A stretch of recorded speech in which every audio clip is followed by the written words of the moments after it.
Namaskar and welcome to this special edition of Sikkim Chronicle. Sikkim is known for its sustainable development approaches and various interventions. Sikkim has been acclaimed in various circles on many different things on sustainable development, and even the government is seen as quite a progressive government which takes sustainable development very, very seriously. So, to talk more about this, we have Mr. Brad Reddersen, who is a resource person in the field of sustainable development, and he has been in this field for a long, more than a decade. So, let's talk to him. What brings you here in this Himalayan state? Well, I'm visiting at this point to take a look at what's actually happening in Sikkim. As you had said in the introduction, I have done research in the area of sustainable development for a long time, and I'm actually fascinated with what's happening in Gangtok and Sikkim in that within India, there's a lot of things going on, and Gangtok is kind of uniquely positioned at the nexus of several different things happening at the same time.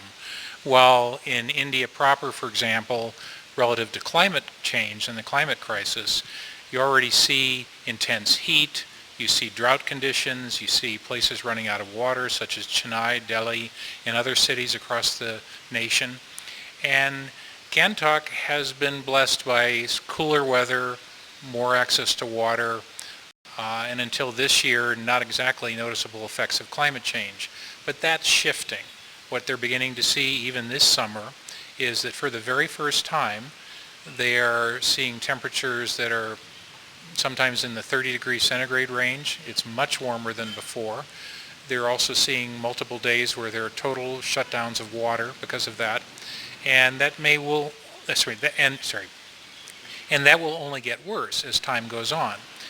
What also we see is that this is a government that is progressive, has a lot of new ideas, newly elected into office with the elections that were announced in May. And then in addition, we have excellent educational institutions here. Haven't gotten a chance to meet people yet, but that's part of the group. There's also a lot of industry here, clean industry. It's an all organic state, so agriculture is highly prized and highly praised with good reason. And yet we also have an area where, because of its blessings, will become a place where people in India may want to come to. So part of why I'm looking at this is a place that's going to grow. How can it grow sustainably, and what are the partnerships that could come together to make that happen? How do you feel that Sikkim can grow in a very sustainable direction? As you know, as you just mentioned, that government is quite progressive and very open to ideas. So how do you see and how do you plan to approach things here? Well, just getting started with those contacts, but the idea would be in partnership with them. It's not my intention or those that I'm connected to dictate ideas. It is to work together on how we could make that happen. But some of the things would be to, instead of saying some of this isn't going to happen, like it's not going to get hotter, it's not going to get drier. India also has, again, I consider it a blessing of sorts that even though some horrible things happening, no one will question that it's getting hotter in India and that something needs to be done to plan. Also, there's a lot of construction in Sikkim, there's a lot of new development, but not a lot of integration of all of that in terms of a grand plan. What should be done about mass transportation, for example? What should be done about renewable energy sources as they might be needed to keep things going?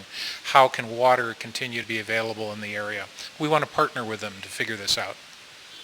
In terms of Sikkim being declared as an organic state, there has been quite a lot of controversies as well, and people say that Sikkim is not really organic, but it's in a process of being organic. So, how do you see the organic mission that is ongoing here in Sikkim? I think it's a very positive trend. One of the advantages of organic is that the food you will get will be much healthier as a result, but there's also a really important byproduct that the land, it will be cleaner, the water systems will be cleaner, and in the long run, people are healthier overall because they're not exposed to chemicals, fertilizers, and things like that. So yes, it's getting started. It's not easy. Any farmer who has shifted from conventional agriculture to organic agriculture will tell you that it is a challenge. They start having to use other plants to help push off weeds instead of putting herbicides on them. Pesticides have to be dealt with in other ways and all. But once it's done, it truly is remarkable. The food is so much healthier. The ground, the ecosystem itself is healthier. It will take time, but it's a courageous move for the state. Um, when it comes to sustainable development, and you have been in touch with a lot of stakeholders, be it in government or in civil society, so how do you see people of Sikkim in general? How do you see the awareness level in terms of sustainable development goals?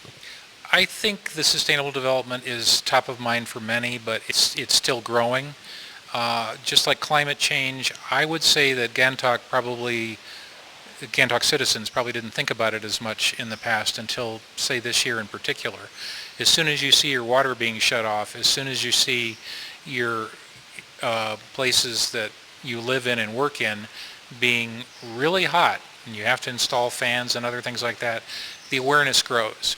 So this is actually a good time for an initiative to actually push this and see if we can get more awareness. And we're going to work on that. That's some of the things that us and partners that we're involved in are going to connect to.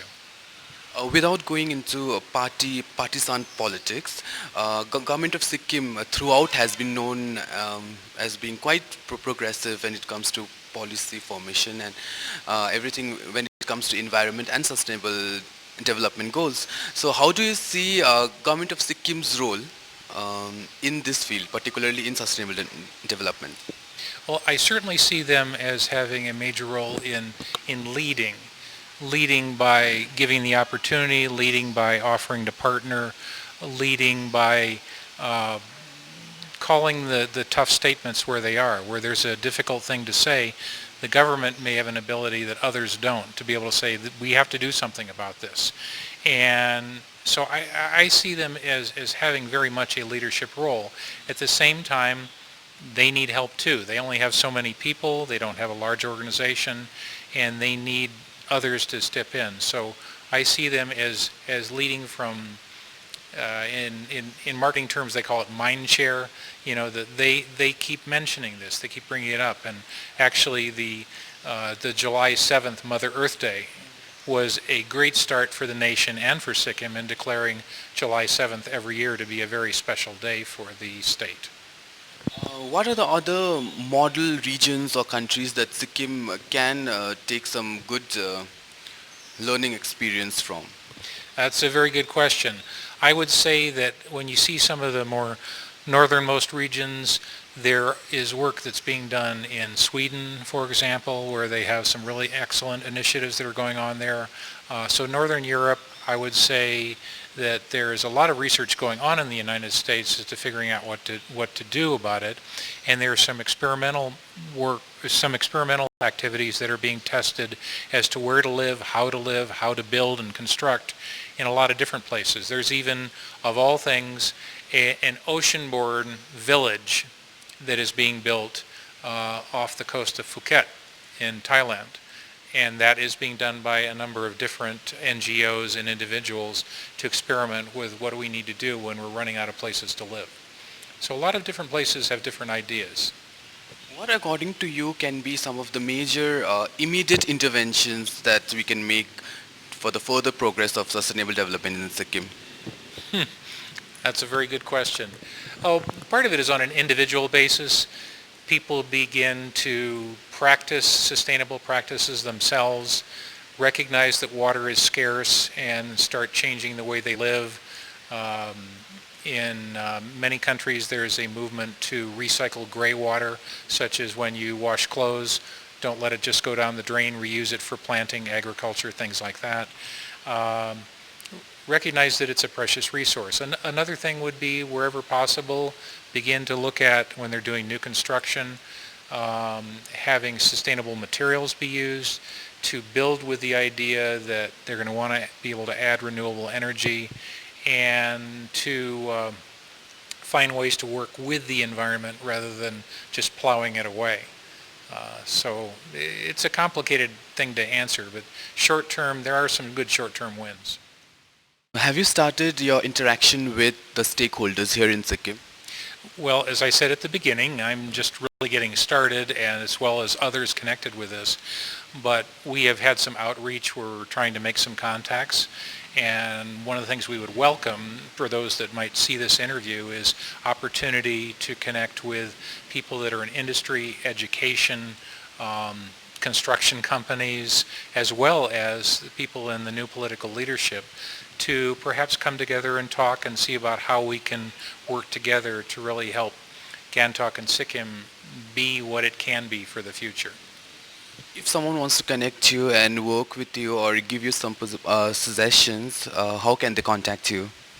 Well, we have a website, sustainablesikkim.org. You can go there, and then you can write to us at info@sustainablesikkim.org and just pose your question and an opportunity to connect. Please provide contact information, then we can take it from there. We're looking forward to it. We're really excited about this. Thank you so much for talking to Sikkim Chronicle and wish you all the best in your venture. Thank you very much. And this is Nitesh Pradhan for Sikkim Chronicle Gangtok.